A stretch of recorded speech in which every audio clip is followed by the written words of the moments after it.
புது கலர்ஸ் புது ஃபேஷனோட தி சென்னை சில்க்ஸ்ல இந்த பொங்கலை ஓஹோன்னு கொண்டாடுங்க. தி சென்னை சில்க்ஸ், ஸ்ரீநகர், வேளச்சேரி, குரோம்பேட் மற்றும் திருவள்ளூர்.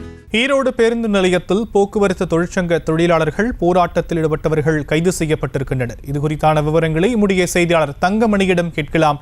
தங்கமணி, விவரங்கள். சியாம், வணக்கம். அதாவது நேற்று முதலே இருந்து தமிழகத்தில் போக்குவரத்து தொழிற்சங்கங்கள் தங்களுடைய வேலைநிறுத்த போராட்டத்தில் ஈடுபட்டு வருகின்றன. குறிப்பாக இன்று 2ஆம் நாளை ஒட்டி ஈரோடு மாவட்டம் ஈரோடு மாநகர பேருந்து நிலையத்தில் அண்ணா தொழிற்சங்கம், CITU, AITC ஆகிய தொழிற்சங்கத்தினர் தொடர்ந்து போராட்டத்தில் ஈடுபட்டு வந்தனர். குறிப்பாக தங்களுடைய 6 அம்ச கோரிக்கைகளை உடனடியாக தமிழக அரசு நிறைவேற்றிட வேண்டும் என்றும், அதே சமயத்தில் தங்களுக்கு வழங்கக்கூடிய பணப்பயன்களை தமிழக அரசு உடனடியாக வழங்க வேண்டும் என கோஷங்கள் எழுப்பினர். இதனைத் தொடர்ந்து போராட்டத்தில் ஈடுபட்டு வந்த தொழிற்சங்க நிர்வாகிகள் தொடர்ந்து பேருந்து நிலையத்தில் நின்று கொண்டிருந்த அரசு பேருந்தினை சிறைபிடித்து தரையில் அமர்ந்து முற்றுகை போராட்டத்தில் ஈடுபட்டனர். தொடர்ந்து அங்கு குவிக்கப்பட்டிருந்த போலீசார் உடனடியாக சாலை மறியலில் ஈடுபட்ட நிர்வாகிகளை கைது செய்து வேனில் அழைத்துச் சென்றனர். தொடர்ந்து அதனால் அப்பகுதியில் பெரும் பரபரப்பு ஏற்படுத்தது. தொடர்ந்து தங்களுடைய கோரிக்கைகள் நிறைவேறும் வரை இந்த போராட்டம் தொடரும் என்று தொழிற்சங்க நிர்வாகிகள் தெரிவித்தனர்.